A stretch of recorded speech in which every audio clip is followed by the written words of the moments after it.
Sorry, I just realized I was muted. I was talking that whole time and y'all couldn't even hear me.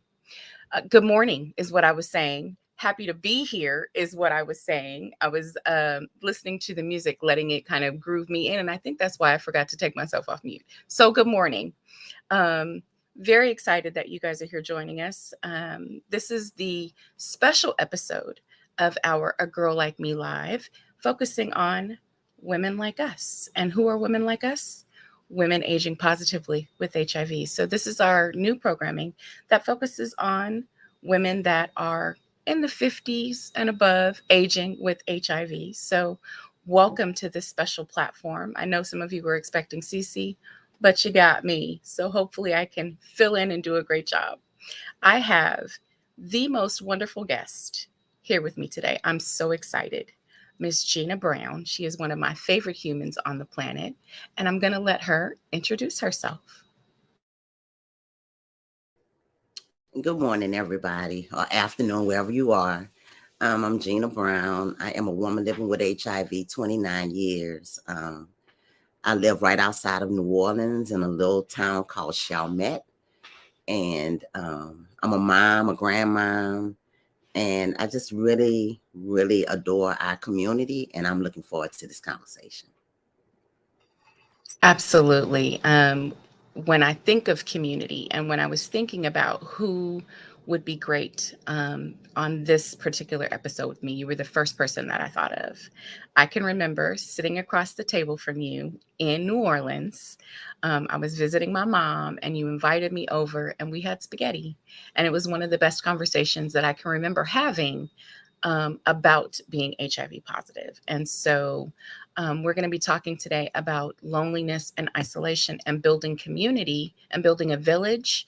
And so I couldn't imagine anybody that I would want to have sat across from me to help talk about the importance of building a village, because I consider you to be part of my village. So um, why don't we go ahead and jump in and kind of get started about the topic? Because I think it's something that we need to discuss. Loneliness and isolation impacts the entire community when we're talking about as it relates to HIV. But there is absolutely research that shows that it, number one, can impact the way that people take their meds. And then for those of us that are aging is already a factor in loneliness and isolation. And then when you add HIV on top of that, it kind of compounds the problem. So my first question for you is, what do you think the single biggest factor in loneliness and isolation is when it comes to HIV? I think for most people who are living with HIV, I'm talking younger people, it's probably the stigma. But as you start aging with HIV, it becomes something bigger than the stigma, right? It becomes a matter of safety. As you get older, you isolate more for your safety. Yeah. And when I think about safety, when you said that, the first thing that popped in my head was trauma, right? Because trauma impacts how we feel. It impacts how we feel about being safe. It impacts the relationships that we have and whether or not we feel safe in those relationships. And so, um, are there ways that we can kind of balance out the need for safety as we age? Yes, that's where community comes into play. We're constantly building community in HIV, right? When we first come into this thing, we may be in community with people who are more newly diagnosed. And then as we start aging with HIV, we get in community with people who are also aging with HIV. So you can do things as a group, which alleviates some of that concern for safety, right? So maybe you and your girlfriends want to go to dinner just once a week, to get out of the house, doing things like that. I think it plays a huge part in how well we do health wise. Yeah, absolutely. And when you were talking about that, one of the about coming into the community first and stigma being a big deal. But I think about aging, especially people that have been living with HIV for a long time. There's a certain amount of PTSD that comes with that, right? And maybe some survivor's guilt. Do you feel any of that? Every day. When I first started doing this work in 2002, I was a peer advocate at a Part D program. Part D was for women, infant, children, and youth. Well, it still is. And it was 4 of us on a peer advocacy team. And I'm the only one still alive on that initial team. And I think about that all the time. Like, why? Not that I want to be gone, but what did I do, or what was different that kept me from getting an AIDS diagnosis, or what we now call late stage HIV diagnoses, and what motivated me to keep trying. And I'm not saying that the women who passed didn't try. I'm just saying what was different. Why am I still here? I've seen, and like you said, PTSD. I've seen a lot of death in HIV. I was diagnosed in 1994. When medications were like just becoming a real thing. When in 94, you still, when you went into a building, you needed to know only one thing, and that was, where's the restroom? That's what drove us back then. But people died either Yeah. from, I'm sorry, go ahead. No, I was just agreeing with you. It's heartbreaking. It is, and to still be here 29 years later and still try to figure it out. Yeah, that when I started nursing, I started working. My second job was in an HIV clinic. And I feel like in some ways I cheated some of the stigma that comes along with an HIV diagnosis, because I was working in an environment where it was talked about openly, right? And I didn't have to feel like I had to hide it. And I know a lot of nurses that don't talk about their status for fear of retaliation or being fired or what have you. But the other blessing that I had in working in this clinic was that I was working around a lot of long-term survivors. And so I had the opportunity to listen to some of their stories. And I had the opportunity to kind of understand how deeply that PTSD impacts how people socialize. And a lot of the people that I talked to when I was working there weren't comfortable being in open spaces, or weren't comfortable being around people who weren't a part of the HIV community. But I also feel like there needs to be a balance of who we're around, so that it doesn't contribute in kind of an off way to that isolation. Do you think there's a benefit in being around other than folks who are living with HIV? Definitely. And I think about my first job as a peer advocate, right? So I was working as a peer advocate. I was living with HIV. All of my friends were living with HIV. So I was surrounded by HIV all the time. And then in 2005, when Hurricane Katrina happened and I found myself in Dallas, I found myself with a different friend group. Some people were living with HIV, some weren't. So I didn't always have to be on with HIV. I could talk about gardening, or I could talk about, the kids, and not always talk about HIV. And it plays a huge part in how we do mentally, I think. Look, y'all, I'm saying this is anecdotal. I don't have any, I don't have a research protocol that I can quote, but it just feels good when you're not always in the same box. I absolutely agree with that. I think it's kind of like if you talk about how young folks keep you young, and hanging out with young people keeps you young. I think sometimes hanging out with people who are not living with HIV gives you a break, a much needed break from the heaviness. And if you can get past the sense of otherness, I think sometimes that comes, because I think that's another thing that contributes to us feeling isolated, is the sense of being other that comes with living with HIV. And so sometimes being around people where you don't have to think about that is a good thing.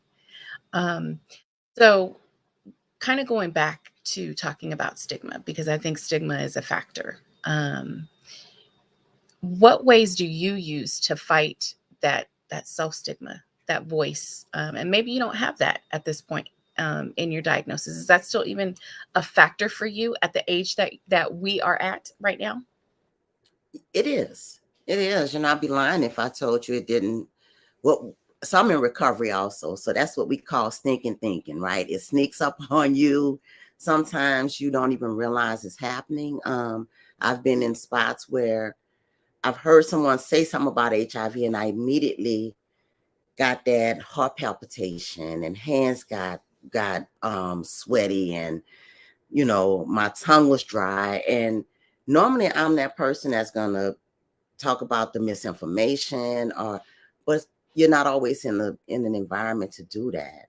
So it does come back. I'm not dating right now, and it's not because I don't want to date. I don't want to have the conversation. I do not want to have the conversation, and I don't want to. No one wants to be rejected, and a part of my life and a part of my journey or possibility is always a rejection. So I'm like, you know what? I'm good over here with my mega stuffed Oreos and my Doritos and dip. I am good. You are speaking my language. The frustration that comes with dating and having to disclose. I don't think nobody outside of this process, this life process with HIV, can understand what disclosure is like. Like the last probably 3 people that I have disclosed to have been, I can't cuss, but I want to. Let's just put it that way. And so when I say I fully understand that, I fully understand that. And, at this age, it, at 50, I really would like to have somebody by my side. I would like to have somebody can I, go outside and change the oil in my car if I had to, but do I want to? No. And so that definitely is one of the ways that I think that self stigma can show up, because if you get too far into the weeds with thinking that everyone is going to reject you, it definitely becomes an issue. So I definitely feel you on that. I want to go back. Bose put a comment in, and she said, "I still can't believe that I could still be alive or living for over 20 years now and aging with HIV. Thank you to all of the friends and family that have given me the courage and the strength to move on." So that brings me to friends and family. There's both sides of the coin.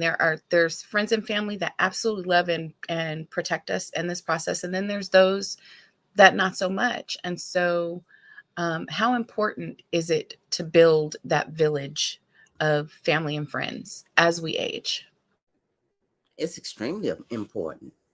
You know, friends will all no, let me take that back. Friends may not always be there, but who you can always depend on is family. And for me, I am really blessed. I have a family that embraced me, that didn't shun me. I had to do some education, don't get me wrong. Wasn't like they all knew. But I remember one of my cousins, I was putting stuff on Facebook all the time about HIV. So she called me up and she was like, "Hey, why are you always talking about HIV?" And I was like, "Wait, you don't know?" And she's like, "No." So once I told her everything about it, she was really concerned, not with would she get it or anything, but making sure that other young people in our family knew. So whenever we would have a cookout or something, she would say, get on the bike and say, "Gina got something to say." And I'm like, I ain't got nothing to say. But I would encourage my family. I would tell them, where they can go and get tested, things like that. Um, And I see that, Krista. Yes, there's a chosen family and a biological family, and I've been blessed with both.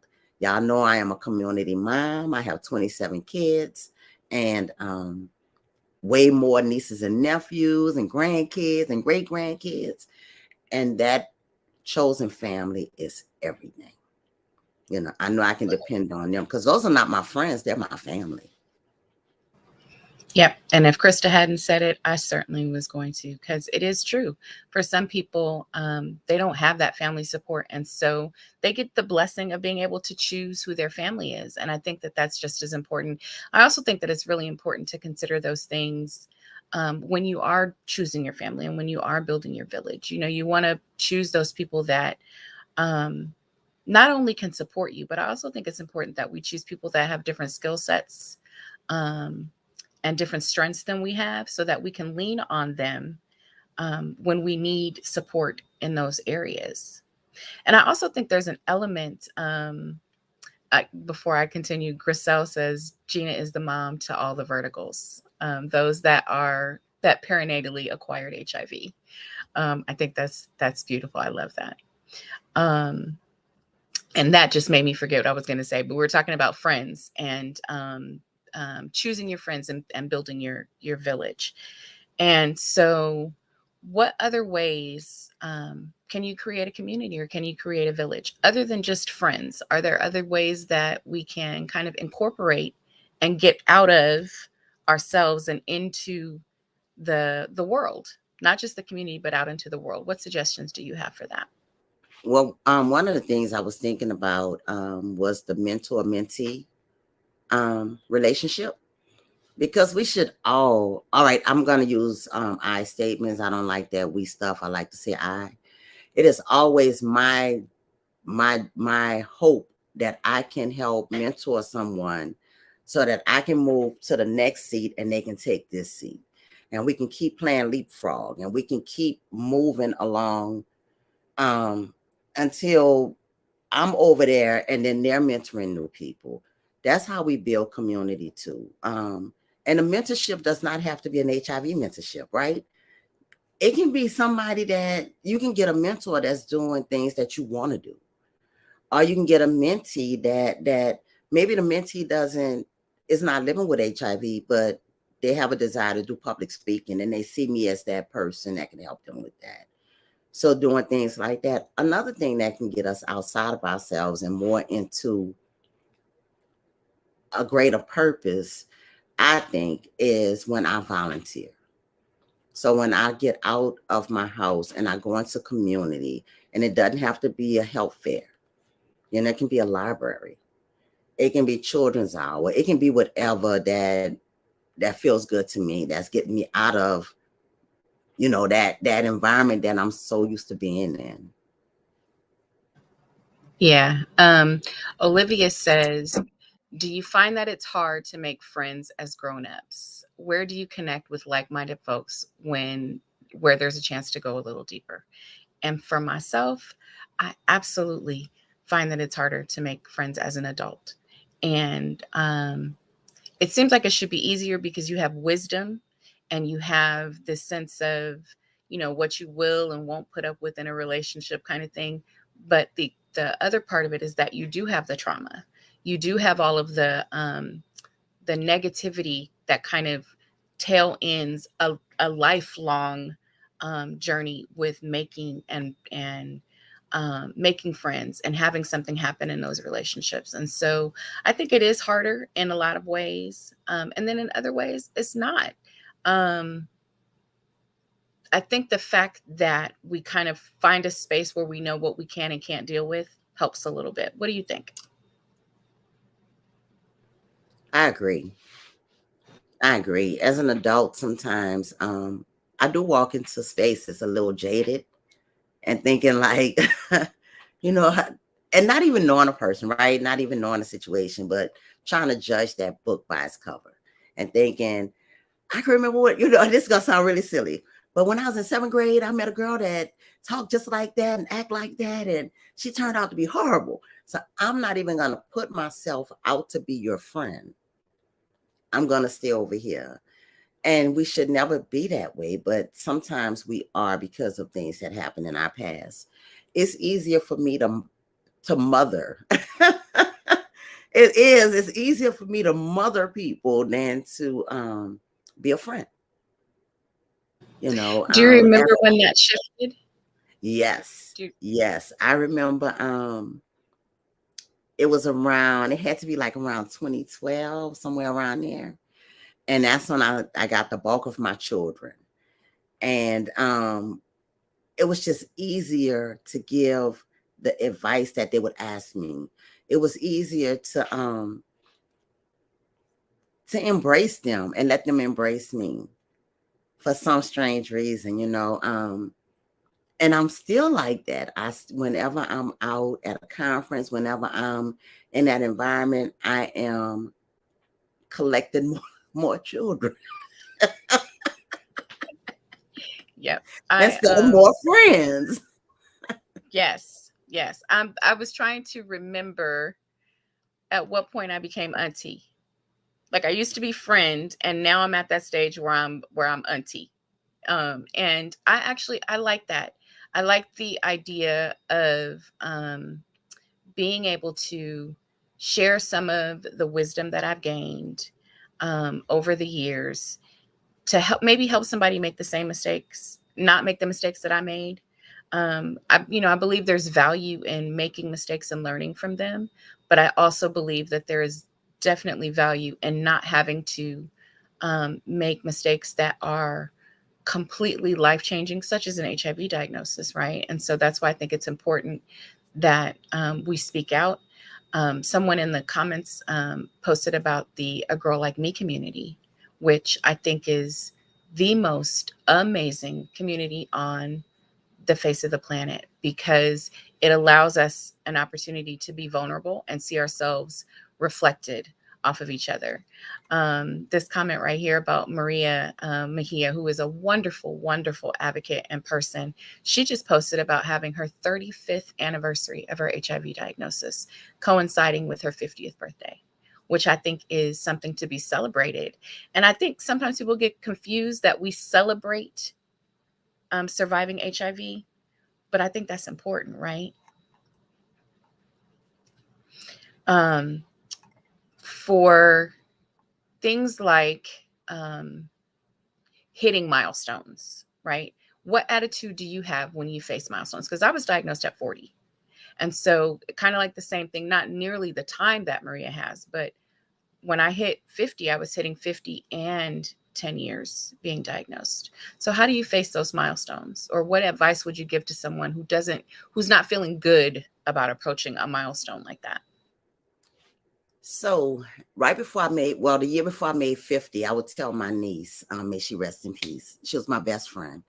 I would tell her every day, I said, Kendra, you know I'm about to be 50, huh? And she told my sister, she said, if Gina tell me that one more time, I'm a papa. But I was so excited because I was diagnosed at 28. And when I was diagnosed, I didn't hear you have HIV. The nurse looked at me. Well, she didn't even look at me. She put papers in front of her face and she said, you have AIDS and you're going to die. And because she was a nurse, I thought I was going to die within a year. So all these years later, I'm still alive. I need to celebrate this. Some of y'all know when I had my 25th seroversary, the day that, that I seroconverted or found out about my seroconversion, I had a party. I had a celebration because I was still here. Next year, it'll be 30 years. I'm having a celebration. Y'all save the date. April 6th, New Orleans. I am having another celebration because I am still here.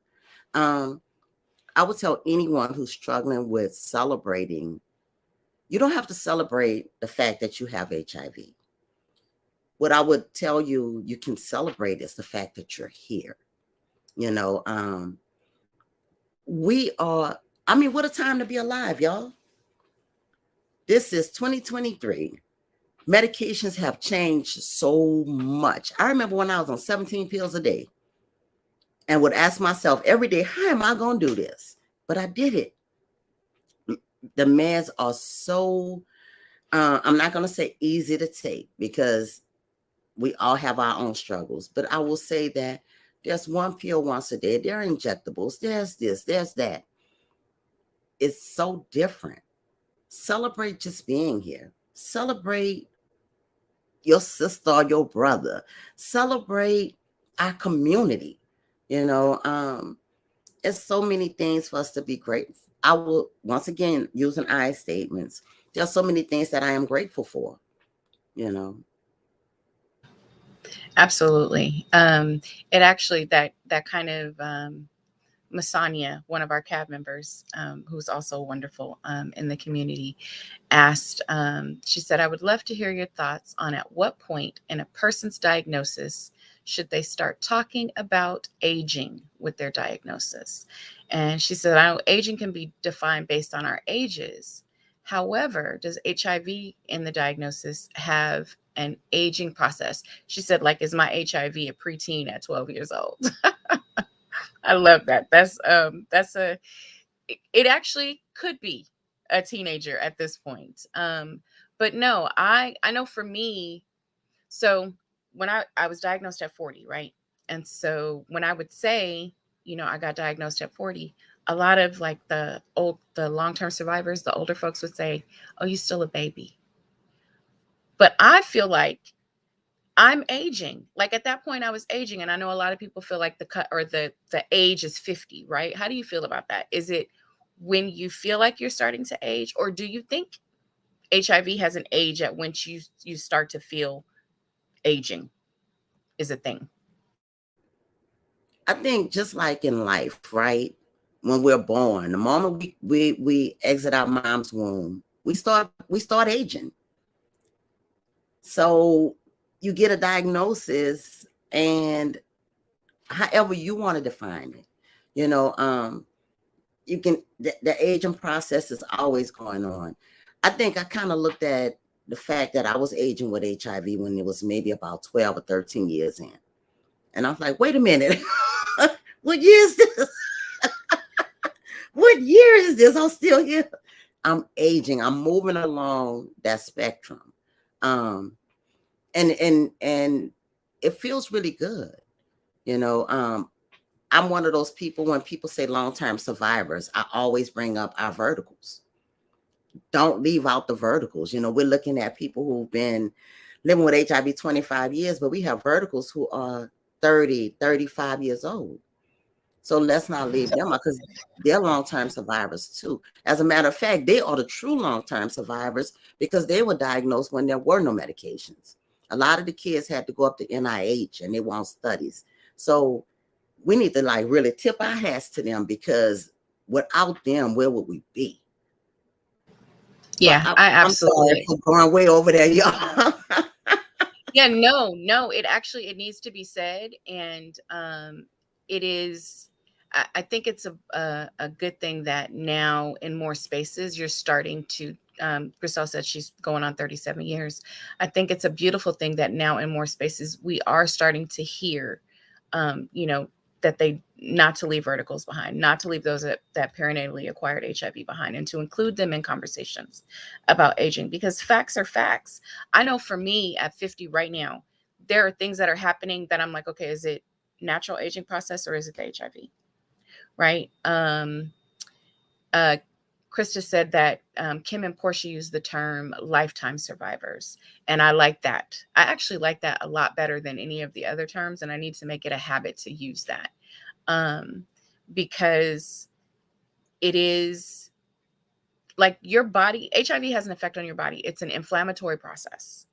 And whether it's controlled or not, it's still a process that's going on in your body. And so I think it's really important to acknowledge that it's not about the age as much as about the length of time. And I am one of those people that believes that how you feel mentally and how you speak to yourself and how you talk to yourself has an effect on your body. And so that's why I think it's so important that we use language like lifetime survivors. And so, by the way, Maria says, I love me some Gina. So I'm not the only one in the community. I know I'm not the only one. Krista said that COVID caused a lot of isolation as well. And do you find it hard to get out of the mindset of quarantining? It's so funny. Before COVID, I was like, you know what? I don't want to be around people. I just want to be at home and rest. And then COVID happened, and it was like I wanted to see everybody. I wanted to be around people. I was like losing my mind trying to figure out how I can, connect with people. And what I do now is if we can do some outside stuff, let's do that. I'm not as like, oh my goodness, I can't go in your house. That's not me. But I am still aware that COVID is still a thing. So when I travel, I wear a mask. I do all of those precautions. But as far as being around people, I'm around my circle because I need them. COVID also taught me what it probably was like for people in the beginning of this epidemic. That isolation, because people weren't isolated because they wanted to be, they were isolated because they had to be. Families didn't want you around them. Community didn't want you around them. So people stayed in and people died. And I think of COVID the same way, so there was that. Yeah. So it's strange for me because COVID didn't hit me the same way as it did a lot of people because I was a nurse, right? So I was considered essential. So I was still going to work. There was a point in time I was doing home health, and there was a decision made that we would not go into patients' homes unless it was critical for us to do so. And so that cut back on that a little bit. But I did find that when I started going back into patients' homes, there was like this struggle between them wanting to have you there because they hadn't seen people, and also this struggle of, am I going to be safe while you're here? And I think it, in a lot of ways, it related back to the way, like you were saying, the way that it was in the beginning of this epidemic, and the fears that people had. And for me now, I find it harder to be around people than I did during COVID. Like, I've been to a couple of conferences, and having so many people in the same space, in my space, has been hard to kind of and that was never me. And so I'm trying to figure out where the balance is now. So definitely. Maria said she hates COVID. And I actually like this other comment that she made, which she said in regards to HIV, that it's not a death sentence, but it is a life sentence. And so I think that kind of reminds me of the fact that as we age, we are living a life with HIV. And you mentioned getting together with friends and volunteering. I think those are great ideas for how to balance and combat some of this loneliness and some of this isolation. I also, I know the Well Project had a program, Living Well at Home, which I thought was a great idea. And I think that that's a way for people to feel connected and be connected, even if you can't physically be with someone. So it was a lesson. COVID was a lesson in using technology to your advantage, I think, a little bit. Do you like technology or do you hate technology? I hate technology. I'm 57. So I grew up during a time when you didn't even have call waiting on your phone. If somebody called your line and you were on the line and they got a busy signal, there was no texting. There was no email. Everything you did in person. You connected with people. And technology, to me, kind of pulled us away from each other, even though during COVID, it brought people together who otherwise couldn't be together. So I respect that. But I really don't like technology. If one of my kids texts me, I call them. They get mad with me. They say, why didn't you just respond by text? Why didn't you just call me? Why didn't I hear your voice ask me that question? So yes. I actually, I love technology, and it's really, and that's the funny contrast because I feel like people either love it or hate it, and I like it because it is a way for us to stay connected where we otherwise may not be. And even though people are not always honest on social media about what's going on in their life, it at least gives you an opportunity to kind of peek into, what your family is doing and what your friends are doing. Um, and my son, funnily, I prefer text. Like I would rather that you text me than call me. And I think that's because I did a million years of customer service on the phone talking to people. So by the end of the day, I would be tired and I didn't want to use my voice. But my son will call me, but not leave a voicemail and then not text me what he wants because he knows it's going to make me call him back. So he uses it to his advantage. Cece said, I'm with the kids, Gina. I texted, not called.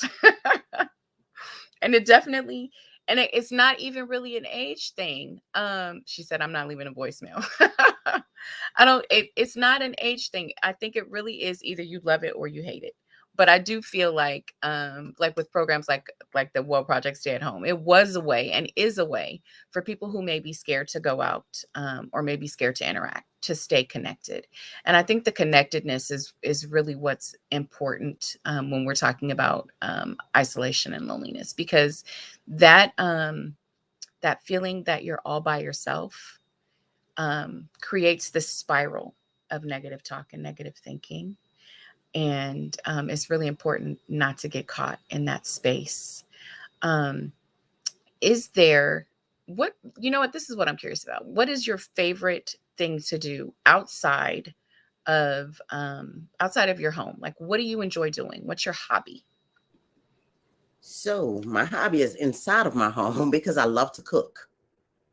I love to cook. So I watch Chopped all the time on any of the cooking shows, getting recipes. I'm gonna try things out on people. And my grandson always says, Gigi, you would not get chopped if you cook this.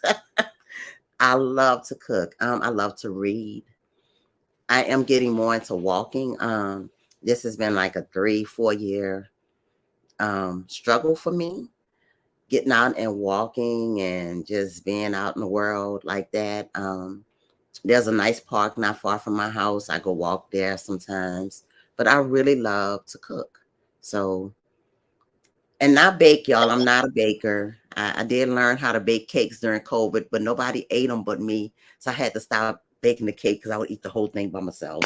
So, but gumbo, red beans, anything like that, call me. I'm your girl. I make a mean pot of gumbo too. Oof. And my dad had the best red bean and rice recipe. And I still remember it. I'm missing something and I don't know what it is. And maybe we should talk about it offline. But the reason I ask that is because I think that people forget that there are other things that you can do. There are hobbies. There are things that you can get into that can help you get out of the mindset of feeling so alone and feeling by yourself. And the other thing that I kind of want to touch on and talk about is the importance of staying and continuing to take your medication when you're going through a space where you're feeling lonely and isolated. Because, like I said at the top of the hour, that there is a study that shows being lonely and being isolated impacts the way people take their meds. They don't take their medication. And so what words of encouragement would you offer to someone when it comes to, because I know we talked about meds, but what encouragement would you offer to someone when it comes to taking their pills? Because I struggle with taking my pills, and that's just me being honest. So when I was diagnosed in 94, the first nurse who told me I had AIDS and I was going to die, she did one thing right that day. She got another nurse to come down and talk to me. I was pregnant with my daughter when I was diagnosed. So this other nurse, when she came down, she told me if I did 3 things, I could live. And because this one person said I was going to die, when she said you can live, I swear if I was a dog, my ears would have perked up because I heard everything she said. She said if you attend all of your medical appointments, take your medication exactly as prescribed, and learn everything you can learn about this virus, you can live. And I did that. So I took it really, I really bought into my health care from the beginning. I took it serious that this medication is the thing that's going to keep me alive. Not knowing anything about the medication, but just thinking that, it's been 29 years and I've missed 3 doses. And the reason I know I've missed 3 doses is because the first one was in 2005 with Hurricane Katrina. It took me 16 hours to make a 5-hour drive to Texas. And I was like, I'm going to sleep, forget that medicine. The second time I was having a colonoscopy and the doctor said, don't take your medicine. I didn't know that I could take my HIV medicine, so I just didn't take anything. And the third time I did an overnight trip to speak at a college and I forgot it. I was like, all right, it happened. I would tell anybody who's struggling, talk to somebody who's been in that same place. There are a lot of us who have struggled with taking the medication every day. I'm one of those people that don't give me antibiotics because as soon as I start feeling better, I'm going to forget about those antibiotics. So I don't take that medication every day. So I understand, when people struggle. And I'm never one to tell people, oh, you better take your medicine. What I want to know is what is the thing that's preventing you from taking it? I've had people say, when I look at that pill, it reminds me of HIV. And I just don't want to be reminded. So we have to think of another way that we can deal with this. That's why I'm so grateful for injectables now, y'all. I really am. Because that's going to free a lot of people up. Sometimes it's psychological why we don't want to take the medicine. Sometimes the medications, there's still side effects. There are still side effects. And don't know, if you have to go to work and you're working at a fast food place, you can't run to the bathroom every time you feel that little something in your stomach. So people say, I'm not going to take it because I have to work. Whatever it is, find somebody who may have struggled in that same way, talk to them. I will tell you, I take it every day. Do I want to take it? Nope. If I could throw that medicine out the window, I would. But I know I can't. And not expect to be here, not expect to be healthy or as healthy as I can be. Yeah. And all of that is kind of the conversations that I have with myself. I've been through phases where I've tried to trick myself into taking my meds. Krista says at some point, most of the funding all went away for peer support groups and buddy systems to help check on each other. Absolutely. And I think that peer support is one of the biggest ways that we survive this process, right? So we obviously want to get from survival to thriving, but sometimes survival is the best that we can do. And having that peer support makes all of the difference in the world.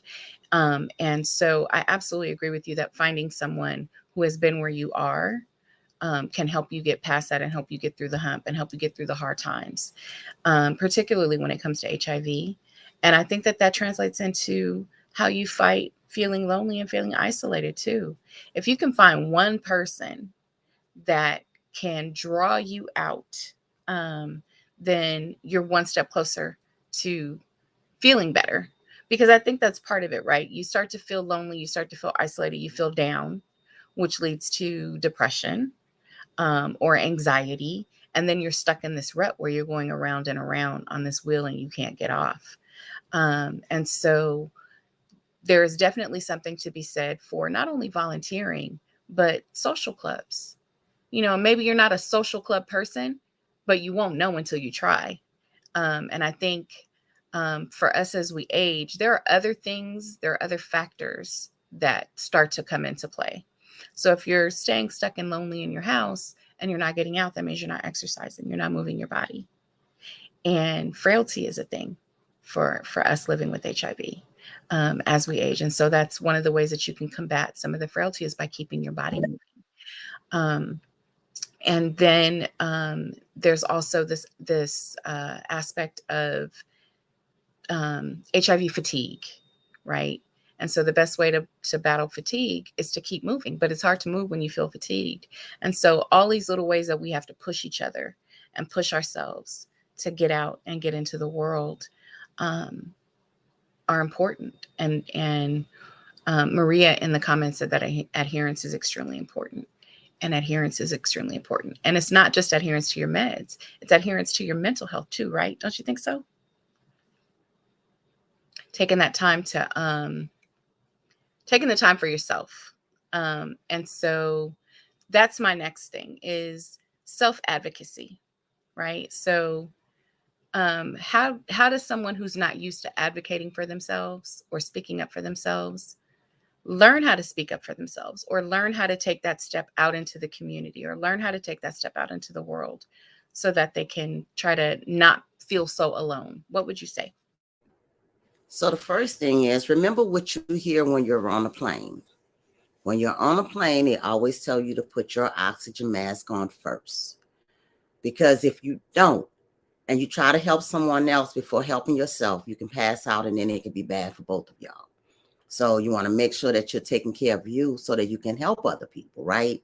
When I think about when I first started doing this work, it was hard for me to do the work for me because I still had a lot of trauma and a lot of pain that I wasn't ready to face yet.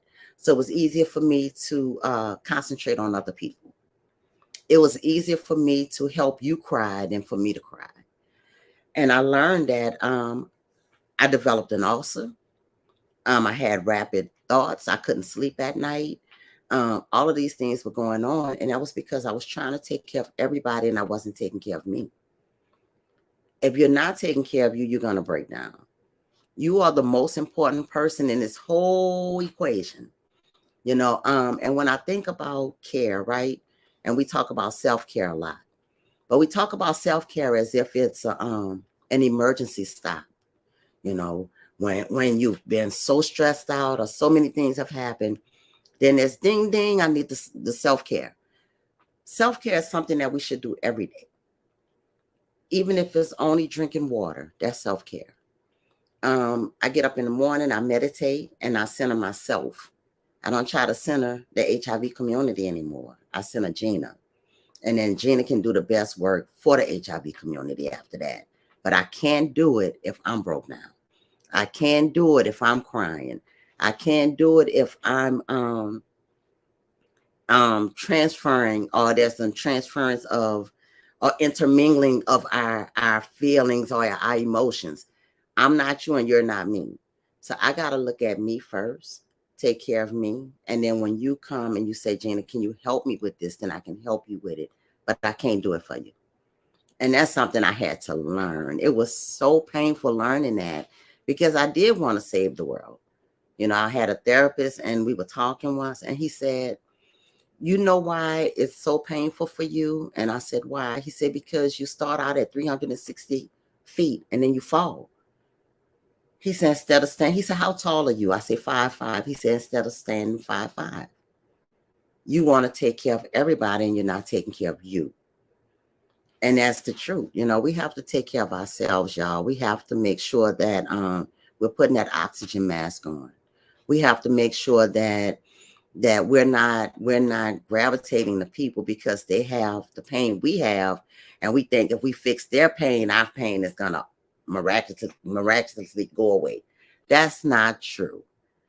So we do have an obligation to self.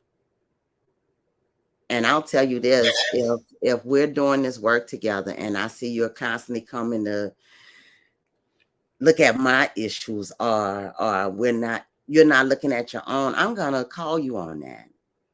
And I hope you call me on it, Yeah.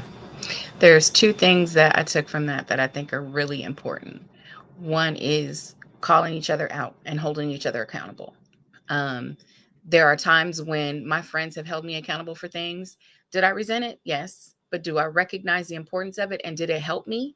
Yes, absolutely. And so I think that is a critical part of having a village, right? Is people that will not only support you, but that will hold you accountable. And then the other thing that I was thinking about when you were talking about self-care, shout out to Olivia who said bath fizzies, because those are one of my favorite things. I think it's really important that we remember when we're talking about self-care that self-care at some point becomes a band-aid if you're not dealing with the traumas that are behind it, right? Like if you don't address your triggers, all of the self-care in the world is not going to make a difference because you're going to continue to be triggered over and over again. And so when it comes to taking care of yourself, it's not just the physical part. It's not just taking your medication. It very much is remembering that you have to deal with the triggers in order to move forward. Otherwise, you stay stuck. So self-care, yes, but self-care should include mental self-care and, mentally taking care of yourself. Krista says that's always a tricky part, crossing boundaries when you're checking in on people. But her motto tends to be, when in doubt, reach out. And that's actually a good motto. I think that's a good motto. People can get upset with you, but at least you've made the effort. And for 2 seconds, whether or not they choose to accept it or not, you've made them think about the space that they're in and where they're at, and maybe some ways that they need to try to work to get out of it. So definitely. I just love talking to you. So how do you feel that, I guess, no, let's do it this way. In what ways do you feel like healthcare can support us, or healthcare is not supporting us when it comes to the mental health and the isolation factors that affect us as we age? I think sometimes the healthcare providers don't understand that when we walk in the room and we're angry, we're not angry, we're in pain. And I don't think they recognize that all the time. Another thing I don't think that we talk about enough when we're talking about HIV and aging, or those on the road to aging, is we're not as swift as we used to be. So we need our healthcare providers to understand that. I think about people who have cognitive issues, and it may be impacting how they're taking their medication. And instead of the healthcare provider just constantly berating them and saying, you're not adherent, finding out or doing some kind of assessment to find out if they're dealing with some cognitive things, and then creating a mechanism where you can help them with that. Back in the day, and I'm sorry for always going back in the past, but they used to give you beepers because you had to take your medication at a certain time. And it's just like the peer program, Krista, when I think about that, would be so helpful to people who have cognitive issues, right? A beeper or some kind of text message saying it's time or something like that. I don't think healthcare providers really, this is going to sound really bad, y'all, but I have to say it. Y'all know I'm honest. I don't think they expected us to still be here. I really don't. I don't think they wanted us to die, but I don't think they expected us to be here and to think of how, as we're aging, how they should change the way that they're providing healthcare to us. It's so many things, and I think about that a lot. When it comes to the healthcare. I think that's a fair assessment. I really do. I think it's a fair assessment. I think that the truth is that HIV is not, how do I say this without sounding bad? It was an emergency at one point, right? Because people were dying. And now that it's less of an emergency, people don't recognize that while it's not an emergency, there's still urgency. There are still people's lives that are being impacted. There are still things that need to be done and care that needs to be given.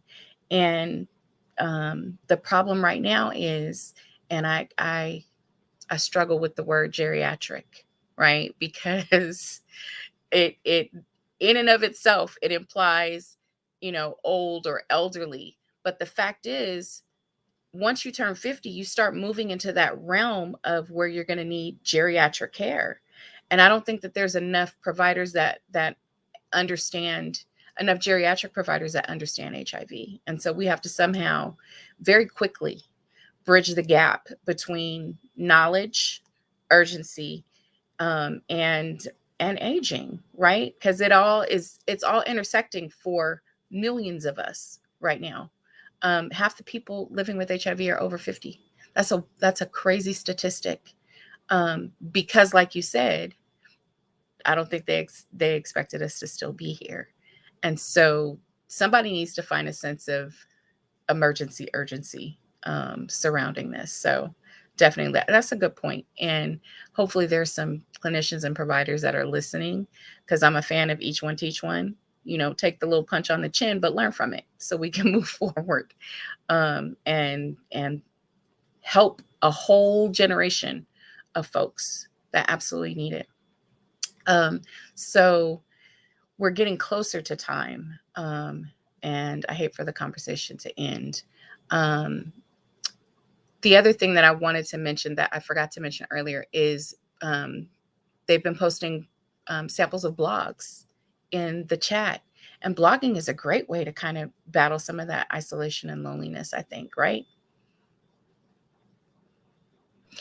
Go ahead. Now I was just gonna say this. Whenever I had something that was like burning in me that I needed to get out, and I would write it down and send it in as a blog, I knew that although it was helping me, it would help other people too. Because a lot of times we have questions, but we don't want to appear stupid, so we don't ask them. So that brave one person who asked that question, we all be we're so happy to ask it, So yes, blogging is a huge way to combat some of this. That was one of the reasons that when I first joined the A Girl Like Me community, and they ask you, why do you want to be a part of the community? And my thing was because I wanted to see a little bit of myself reflected in other people and vice versa, because I think that's so important. I would be remiss if I didn't say, please take the evaluation. It's very quick, very short, but it helps us with our programming. It helps us find ways to improve, and ways that we can continue to serve you all in the community. And with that, we are at time, Ms. Gina. I am so glad that you joined me. It was such a pleasure. I know folks in the chat were saying how much they love you, and I have to echo that. The way that you talk about community, and the way that you talk about this life, navigating this life with HIV, is very comforting. And it, Krista said, still waiting on the "It's getting hot in here" Gina blog. Oh, listen, I think I know what she's talking about. And I had my real hot flash, and oh child, that is literally a whole other A Girl Like Me live session in and of itself. Thank you for joining us. Thank you so much. Any final words real quick? Thank you for having me, Bridget. This has been a pleasure having this conversation with you. And I just want to encourage everyone to please remember that the Well Project is here for us. And it's a great resource to have, and also to share with other people. So don't leave that out. Each one teach one. Absolutely. Absolutely. We are here for each other, and we are stronger as a village. We are more powerful as a village. And so I'm grateful to the Well Project for that as well. I absolutely appreciate you, and hope that we get to do this again sometime soon, because it's absolutely a pleasure. Thank y'all. Thank you all. Don't forget to take the evaluation.